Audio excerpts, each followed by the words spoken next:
আত্ম হনা ভর্তি নেই, হন হতা নেই, হন মাথা নেই, হন সমস্যা নেই। তার মুসলমান ধর্মাবলম্বী হলে তারপর আত্ম কিছু হতা আছে।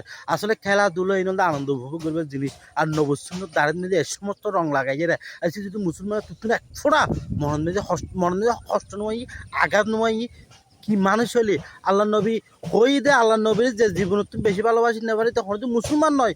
আর সে আল্লাহ নবীর সুন্নতে দাঁড়েন মেয়ে আর্জেন্টিনা এত বড় গুরুত্বপূর্ণ গেল কি এত বড় বোধ কি বড় কিছু গেল কিন্তু তুমি এবার রঙিন চুলত মেয়ে দাঁড়েন মেয়ে আসলে কীভাবে আঘাত করি আর পিয়নি বাবা মোহাম্মদ সাল্লাহ সাল্লাম ওরা একবার চিন্তা করা যায়। যদি মুসলমান হলে তো তোর মধ্যে লান তোর মধ্যে গজব থাকবো সর্বদা সবসময়। আর যদি বিধর্মী হলে তো বা যারা আর কিছু করবেন নেই, এটা হতা হইবার অধিকার আতন নেই। যদি মুসলমানের বাচ্চা হলে যদি মুসলমানের ঘরে জন্ম হলে যদি কলমা শাহাদাত লা ইলাহা ইল্লাল্লাহু মুহাম্মদ রাসূলুল্লাহ সাল্লাল্লাহু আলাইহি ওয়াসাল্লাম যদি একবার যদি পড়ে থাকিলে তুই না আত্মা আ দিবে ফর গিয়ে পরে আবার আতলা আদা তুই না আবার ইমেনা না পড়বো। কারণ তুই আন্ন বিরের লোকের হস্ত দিই যে দাঁড়িয়ে মেজে অন্য দেশের প্রতি ভালোবাসা দেখা যায়, মহাব্বত দেখা যায়, যে পিয়া করলি। আসলে এখন সময় আছে মুসলমানের আল্লাহ তোরা দিন হেদের দান করুক।